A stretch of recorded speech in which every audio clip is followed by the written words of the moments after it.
Assalamualaikum warahmatullahi wabarakatuh. Perkenalkan, nama saya Rahmadi, mahasiswa PPG YIN Takengon tahun 2025. Saya merupakan salah satu guru pada SMP 23 Takengon, PHI Pendidikan Agama Islam. Hari ini saya akan mencoba untuk mengambil video mungkin dengan tema manfaat sholat dan zikir dalam kehidupan. Sekian dan terima kasih. Assalamualaikum warahmatullahi wabarakatuh.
Sebelumnya Bapak akan absensi kehadiran kita.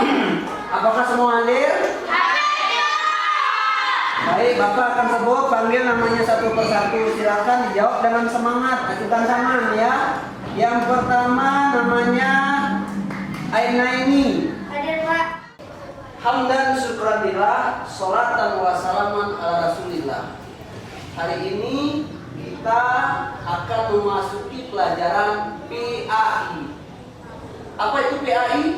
Pendidikan Agama Islam. Sebelum kita masuki pelajaran, maka untuk lebih memberkahi kegiatan belajar mengajar kita, sebelumnya kita bersama-sama membaca doa yang doanya dipimpin oleh ketua kelas. Silakan.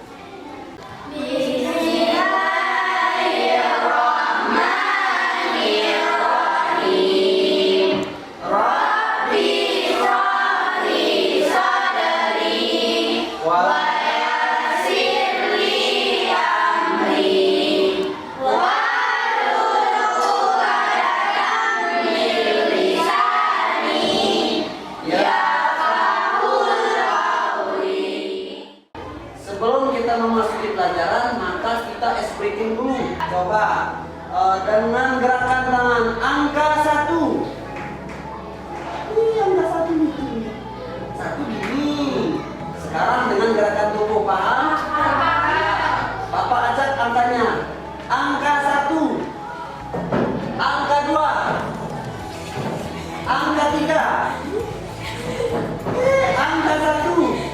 Kita ulang, angka 2. Angka 3. Ya, terus semangat. Baiklah, anak-anak sekalian, sebelum kita memasuki pelajaran yang baru pada hari ini, kita sedikit akan mengulang pelajaran yang minggu lalu, yaitu tentang tajwid, hukum memati dan tajwid. Sebutkan ada apa aja hukum memati dan tajwid? Ada ide, ada ide, ada ada idagam bigun, ada idagam bihakun. Tema kita hari ini atau pelajaran kita hari ini adalah bab 3, yaitu manfaat sholat dan zikir di dalam kehidupan. Untuk menambah pemahaman kita tentang sholat dan zikir, jadi mari bersama-sama kita saksikan video pembelajaran berikut ini. Pada suatu hari di sebuah desa kecil, tinggal Aisyah adalah seorang anak yang ceria dan penuh dengan semangat. Itu adalah karunia dari Allah. Nah, ketika kita melaksanakan sholat dengan sungguh-sungguh, kita akan merasakan kekuatan dan keajaiban doa-doa kita. Allah selalu mendengar setiap doa yang kita panjatkan. Dari hari itu, Aisyah semakin semangat untuk belajar tentang sholat. Ia mulai mengikuti ibunya dalam melaksanakan sholat 5 waktu setiap hari. Ia berusaha menghafal surah-surah pendek dan mengikuti gerakan-gerakan sholat dengan penuh khusyuk. Suatu malam, Aisyah terbangun dari tidurnya karena hujan yang deras. Ia merasa takut dan gelisah. Tiba-tiba, ia teringat kata-kata ibunya bahwa sholat adalah cara untuk memohon perlindungan dan kekuatan dari Allah. Aisyah segera bangun dari tempat tidur dan mengambil sajadahnya.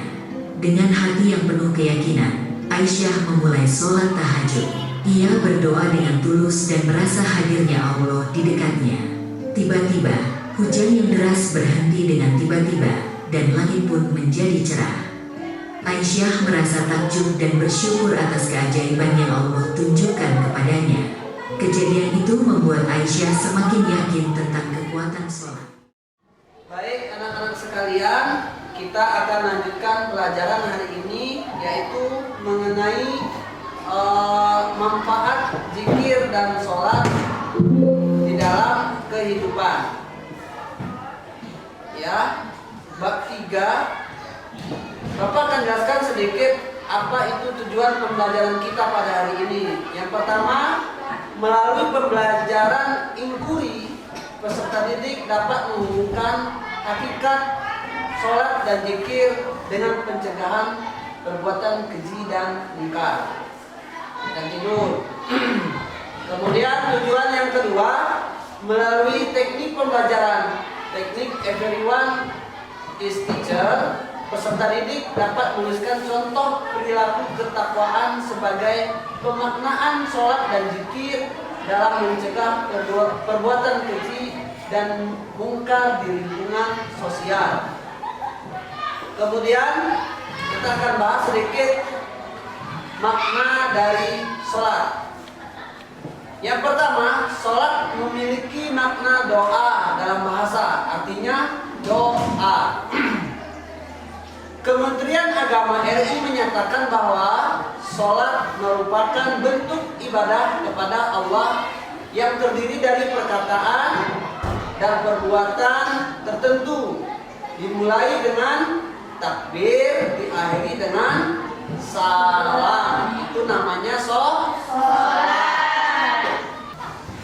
Sholat adalah sebagian dari kedua dari rukun Islam.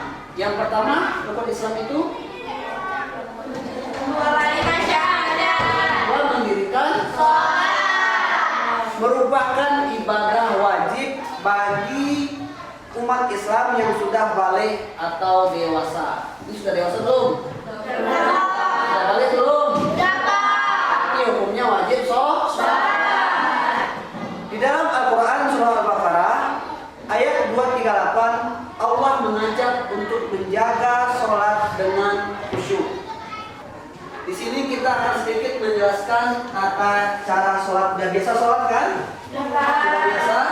Ada yang sholatnya kalau tadi kan 5 kali dalam sehari semalam, 5 waktu kayak itu. Ada yang 3? Ada yang 4? Ada kan? Ada yang 1? Sholatnya sehari semalam itu cuma 1 kali, 1 waktu maksudnya.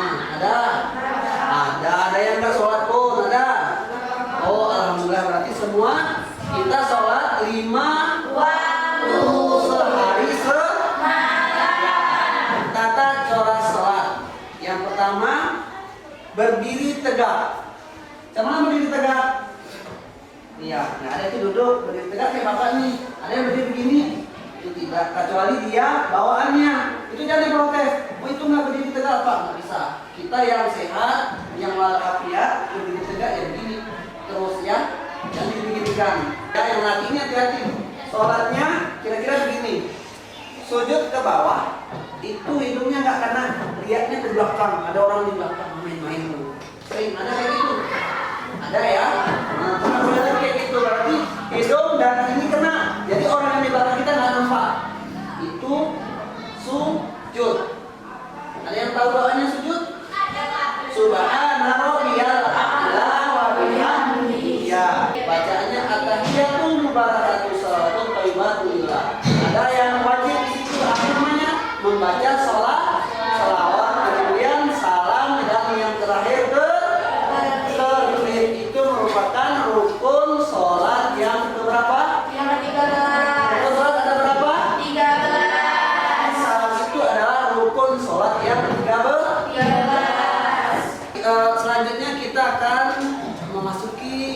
yaitu makna dari zikir. Zikir yang berasal dari kata zakar dalam bahasa Arab merujuk pada tindakan yang mengingat, menyebut dan mengenang. Dalam ajaran Islam, zikir memiliki arti khusus yaitu mengingat atau menyebut nama Allah. Dalam Al-Quran, zikir juga merujuk pada doa yang diucapkan oleh penghuni surga sebagai bentuk peringatan terhadap keagungan Allah. Kemudian di dalam surah Yunus ayat 10, zikir dinyatakan sebagai Subhanakallahumma, yang artinya Maha Suci Engkau ya Tuhan kami. Salam atau salam sejahtera dan alhamdulillahirabbil alamin, segala puji bagi Allah Tuhan seluruh alam. Selanjutnya Bapak akan bagikan menjadi 3 kelompok ya. Jadi setelah Bapak persilakan semua membentuk, ini kelompok 1 namanya, ini kelompok 2 namanya, ini kelompok 3. Bisa? Silahkan dimulai 1, 2, 3. Silahkan.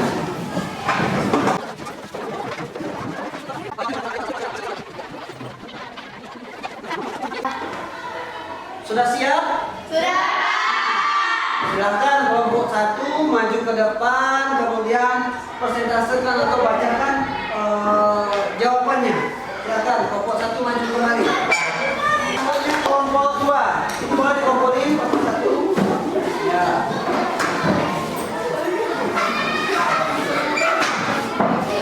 Sedikit yang baca kemari. Ya. Syarat wajib sholat: 1. Beragama Islam. 2. Berusaha sudah mencapai balik. 3. Berakal. Syarat sah sholat: 1. Sudah masuk waktu sholat. 2. Suci badan, pakaian dan tempat sholat. 3. Menutup aurat. 4. Menghadap kiblat. Ya. Betul apa yang dibacakannya?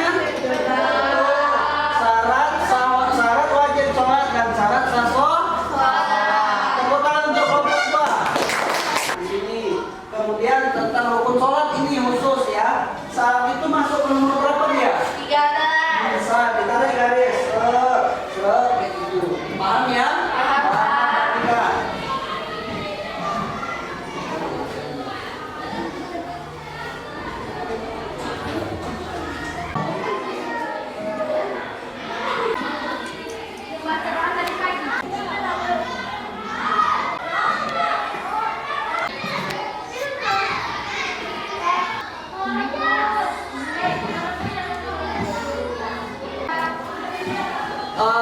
Sudah siap tugasnya?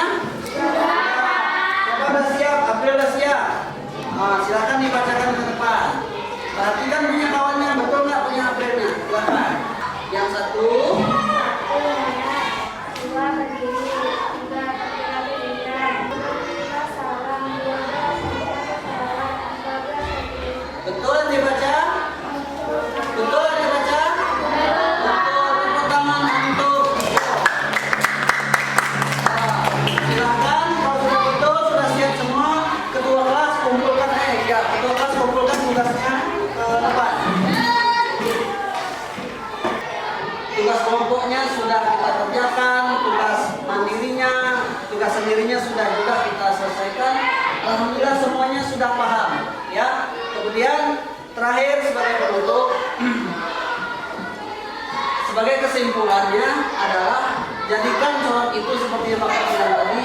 Sholat itu adalah jadikan sebagai kebutuhan. Seperti kita makan. Kalau kita tidak makan berarti kita lapar. Juga tentang sholat, jadikan sholat itu sebagai kebutuhan.